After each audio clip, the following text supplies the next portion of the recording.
Thank you very much. And you just listened to a young girl who was saying that the Nigerian community here is totally very angry. It covers all the aspects and various techniques of our development. Was the Ijaw country of the Niger Delta of the Federal Republic of Nigeria. He went to several schools. His major academic genesis was at the government college, Ujeli. Go gather, destroy their food. With the camp and that other camp, don't go camp. You don't compensate everybody. But so in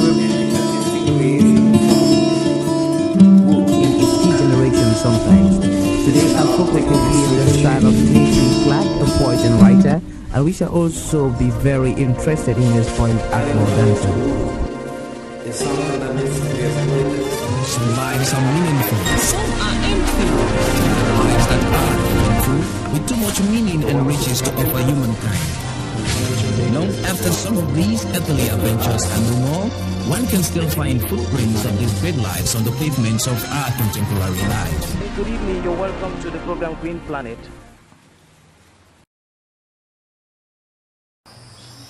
Welcome to Fighting Poverty and Engaging Conservation Through Sounds 2010. It is part of the Conference on Sustainable Strategies and Practices for Development 2010 as well. FENDEGG is a conservation-oriented NGO based in Limbe. FENDEGG is Foundation for Environment, Development and Good Governance.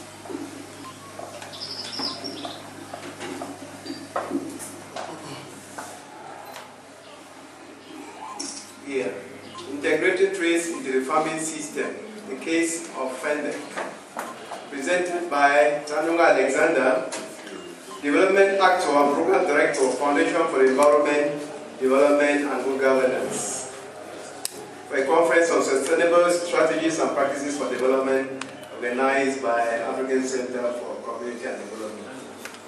Introduction. In a bid to achieve financial interests, we are exploiting natural resources, the soil, forest, the sea, etc. in an unsustainable manner. This leads to global negative effects like land erosion, floods, heavy rains, desertification, etc. on our environment.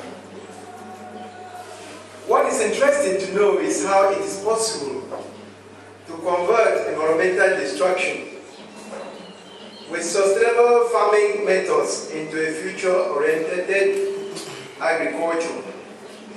An agriculture which ought to sustain, even increase, the value of our environment as well as give income and food self-sufficiency to farmers. Integrating trees into the farming system is when the farmer decides to plant his food crops in association with trees, whether they are fruits or multi-purpose trees. In February 2006, FENDEGG was opportune to be among the associations and community-based organizations in the Southwest region, which were invited to attend a tree domestication training of trainers course in Boya from February 21st to 24th, organized by the World Agroforestry Center in Yaoundé. For the World Agroforestry Center, formerly called ICRAF. The headquarters is in Nairobi, in Kenya. So the headquarters in Yaoundé. They wanted to bring this technology to the Southwest province, and some organizations in the Southwest province were targeted to take part in this training of trainers seminar in Boya. The experience from this workshop yielded immense fruits in the improvement of FENDEGG's agroforestry practices. We have set up a big agroforestry demonstration farm at Mabeta New Layer of Limbe, where a variety of tree species have been integrated with food crops into the farming system. We have trees like bush onions, guava, mangoes, apple, etc. planted with cocoyams, maize, and other crops. We have also established a big fruit tree nursery still at the Mabetanu layout. Members of FENDEGG and farmers with neighboring farms have benefited from modern vegetative propagation techniques. What are the benefits of this technology we are talking about, integrating trees into our farming system? First, we want to look at the advantages to the farmer, since he's the first stakeholder in this technology. A farmer's nutrition and income is spread throughout the year, since fruits and crops are ready at the end of the year. When the farmer goes to the farm, they have planted a tree which is not yet ripe to start producing fruits. We surely cut. We have cocoyams which are there, even guava. So at the end of the day, he can never go to his farm and go back to the house empty. He enjoys increase in yield as the soil is permanently fertilized. Along with that, when we plant some of these trees, there are some which they give fertility to the soil. So with this integration, the soil is ameliorated. The farmer does not need to spend money to buy chemical fertilizers, and so as time passes, the cost of production drops, and so increases income for the farmer. So I just said, when some of the trees or the crops yield, give us improvement in the fertility of the soil, a farmer will not need to spend some money in buying fertilizers, so his cost of production will eventually drop. Trees serve as windbreaks and so protect the crops. We know all that one. The farmer can also use the trees in his farm for fuel instead of felling the forest. The next thing is for us to look at the advantages of the integration to the crops itself. The nutrients in the soil are recycled for the benefit of both crops and trees. Leached or washed nutrients from the surface, which are far from the roots of arable crops, are taken up by the tree crops. When the leaves fall or are cut by the farmer, they also provide nutrients to other crops in the farm. There is equally the advantage of the crops benefiting from water. The trees planted within an association have deeper roots which access water at lower level and pull the water table up, making the arable crops to benefit from the higher water table and so increasing productivity. Some crops grow best in shady conditions. Plantains, for example, cultivated during the dry season in an area with minimal shade from trees are healthier than those cultivated in an open area. This is something that if some of us have not tested, we are advisable to do, and then you see the difference for ourselves. Then we look at the third advantage we have to look at, and third advantage to our environment, which concerns all of us for future sustenance.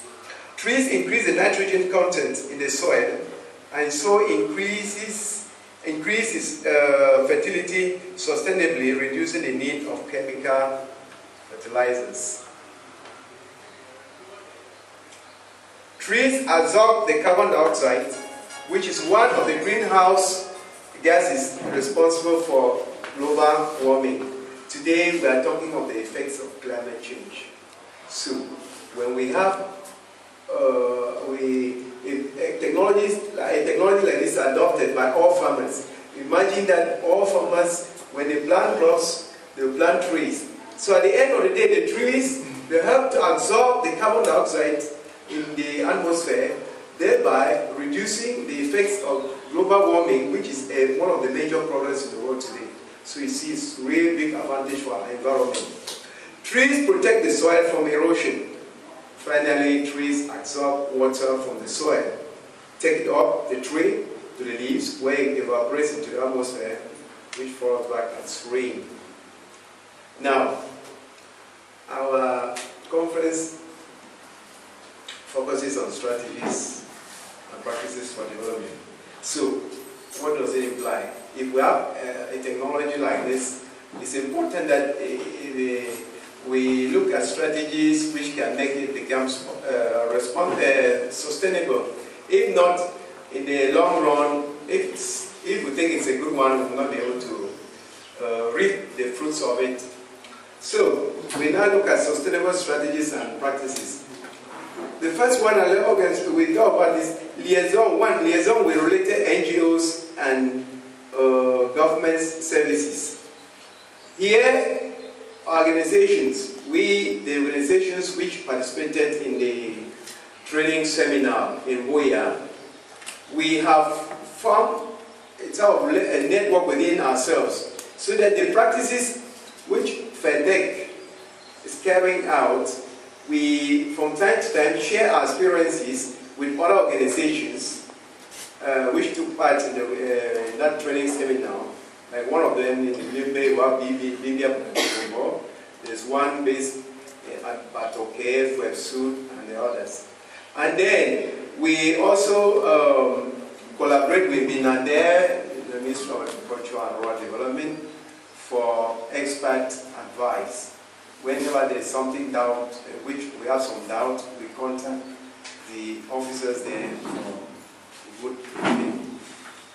Then the second strategy is refresher courses through workshops.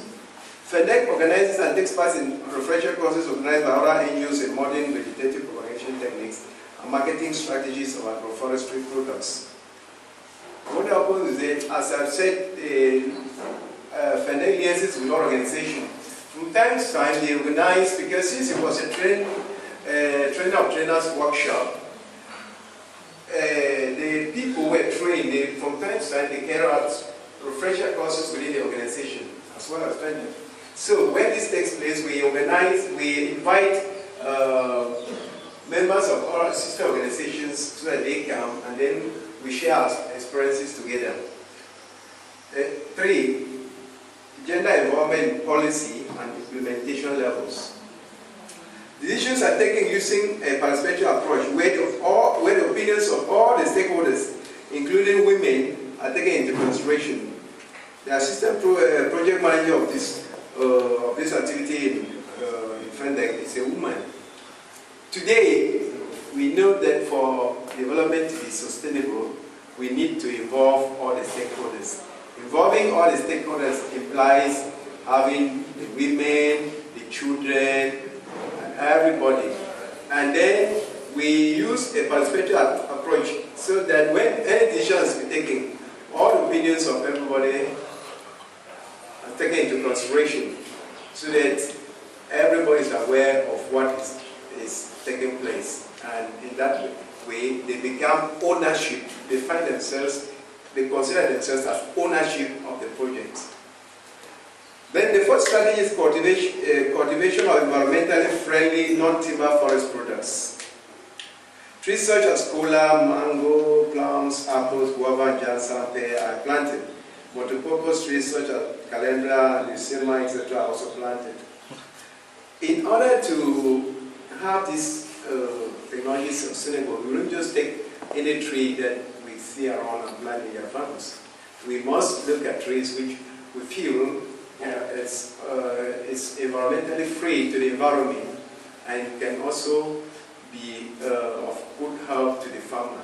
So this is a priority when taking and planting trees in the farm. And the last strategy here is creation of a marketing body to develop marketing strategies of products from the farms. Now, when a strategy like this is considered good, then farmers go into farm, they get farms, and like we, at the end, crops are produced. At the end of the day, we may realize that the problem may not likely be planting the crops and doing everything. At the end of the day, we may realize that the final problem is the marketing of the crops. Because if A produces B, produces C, and and then you don't have a way to market your crops. And then you may feel that it is not a good thing to carry out this technology of integrating trees into the farming system. So, what we are proposing is getting a marketing body where it will be like a network, an umbrella organization, where you come up with a memorandum of understanding. The farmers mainly produce, you come to this marketing bodies, and they get your crops, and they do the marketing for yourself. In that case, the marketing body is supposed to be in contact with all other areas in the country and even out of the country. In this way, no matter the amount of produce that the farmer can get from his farm, we'll be sure of income, and an immediate income, because if such a body is there, they will get the crops, they pay the farmer, and the crops are then marketed later. So it will be in that case, the farmer is motivated throughout his projects. Unfortunately, we realize that in our locality, precisely here in Limbe, we do not possess such a marketing body.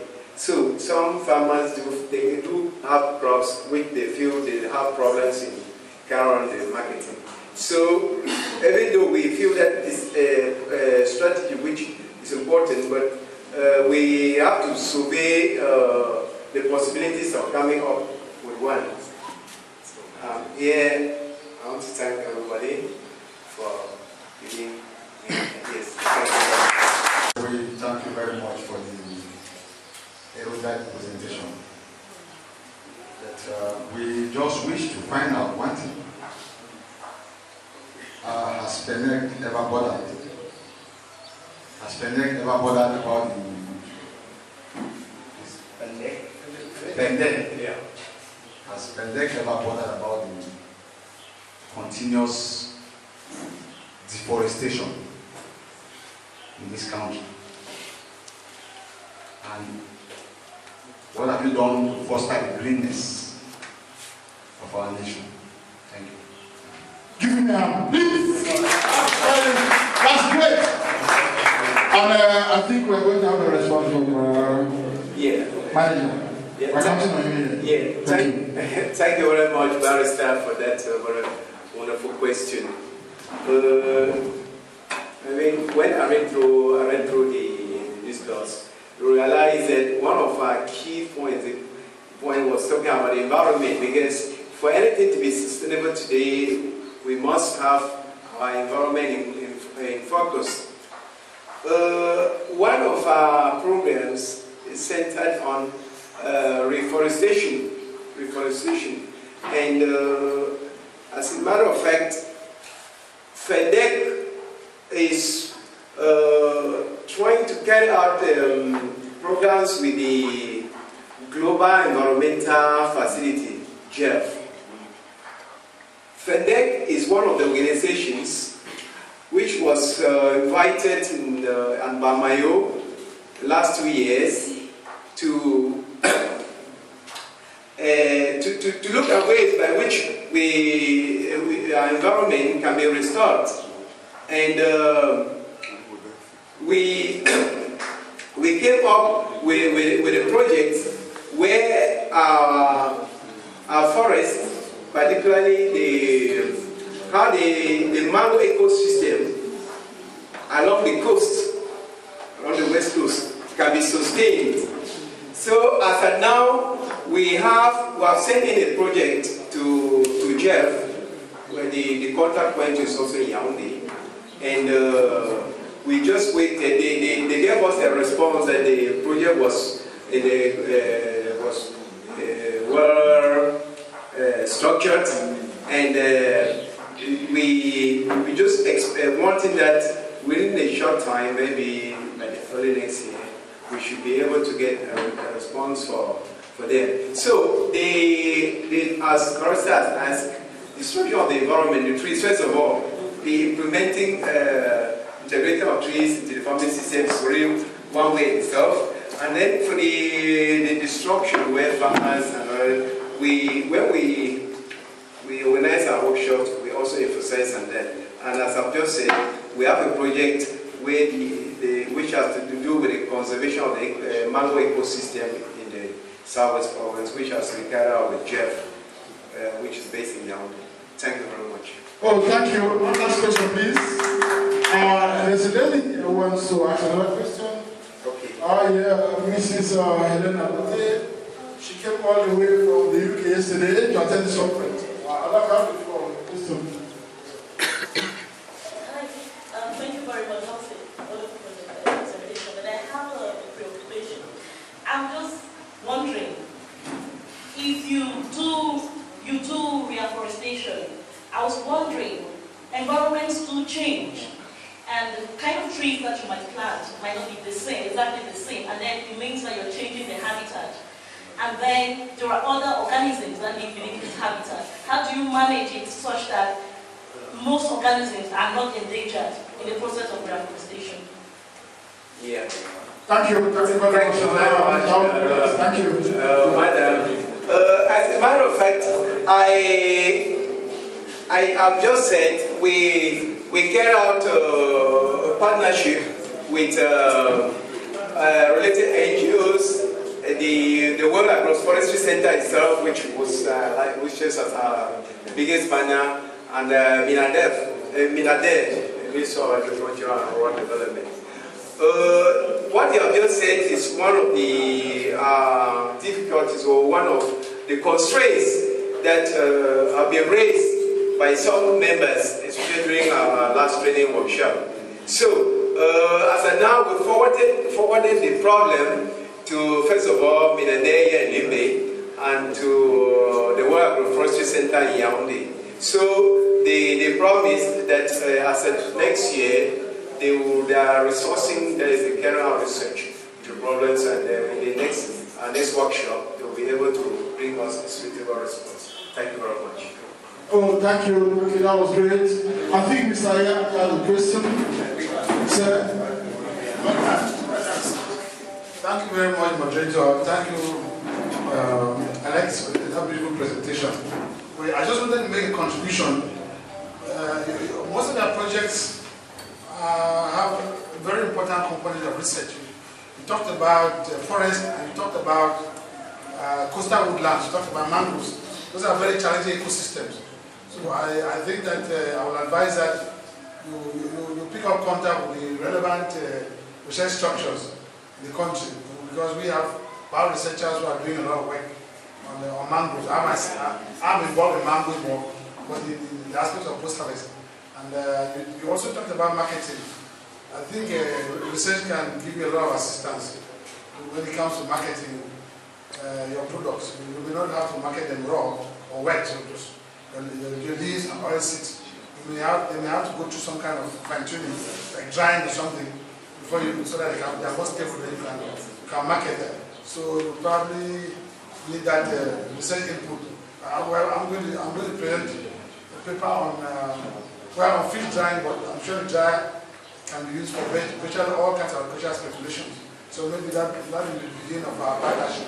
Thank you very much. I'm very grateful to Eyabi, because it's a workshop like this where we get into partnership with more people in order to improve our technologies. It's wonderful. Okay, thank you Mr. Tanda. You have a question?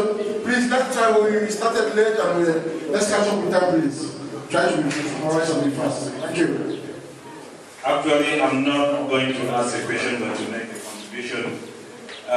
In fact, when he talked about sustainable strategies, one of which Dr. has already contributed is research, and we want to encourage organizations, institutions that that do research to, collaborate with some of these practical NGOs to see that the technologies that are put in place are adoptable by farmers. A quick response to the question that the lady behind asked. In fact, one thing with agroforestry, tree integration in crop farms is concerned. In fact, a lot of research is being done before a species of tree is integrated into the farm. And as a matter of fact, the World Agroforestry Center, I think, is a refined institution that is doing that. And they are not actually changing the ecosystem. These trees they integrate in the farms are well thought trees, and they are native species. They are not exotic species that can bring any harm to our local ecosystem. So they are trees that are taken from our natural environment here, and they have been cultured in order to do well and also harness the growth of other plants. They are not going to be invasive. So they are indigenous species, and we think that answers your question, your fear for ecosystem rupture or the question of invasive species. Thank you very much. Thank you, Mr. Tanda. The trees are not going to be great. That's good. It's great. So, it's like we are going to move on. Thank you very much, sir. Okay. We are moving on to the next speaker. That was great. That was great. And with much talk about climate change and its effects on the poor and even everybody on our planet, and including Cameroon and Africa, we thought we should look at a dimension of climate change that was very relevant to poor people especially, and that is agriculture, the impact of climate change on agriculture. And when we realized that much of our ecosystems and the farming systems that depend on nature are seriously being impacted with droughts and other fallouts of climate change, we thought it necessary to bring in FENDEGG, an organization that is seeking to integrate trees into our farming system, to understand the benefits of such a system. And we, at the end of the day, learned a lot from FENDEGG, and we want to applaud their contribution to this conference because it added diversity, as well as it helped to give us an idea of practical solutions to climate change that come from the South, that sometimes could be useful to the global dimension of fighting the climatic fallouts from a changing environment or our changing globe. Thank you. And this has been Arrey Ivo for the African Center for Community and Development. I have been reporting on the conference on sustainable strategies and practices for development, and on the workshop Fighting Poverty and Engaging Conservation Through Sounds 2010. That other coming, some more come. You compensate everybody. In its degeneration sometimes. Today our focus will be in the style of T.C. Clark, a poet and writer, and we shall also be very interested in his point at more dancing. Some lives are meaningful. Some are empty. Lives that are meaningful, with too much meaning and riches to offer humankind. Long after some of these earthly adventures and more, one can still find footprints of these great lives on the pavements of our contemporary lives. Good evening, you're welcome to the program Green Planet.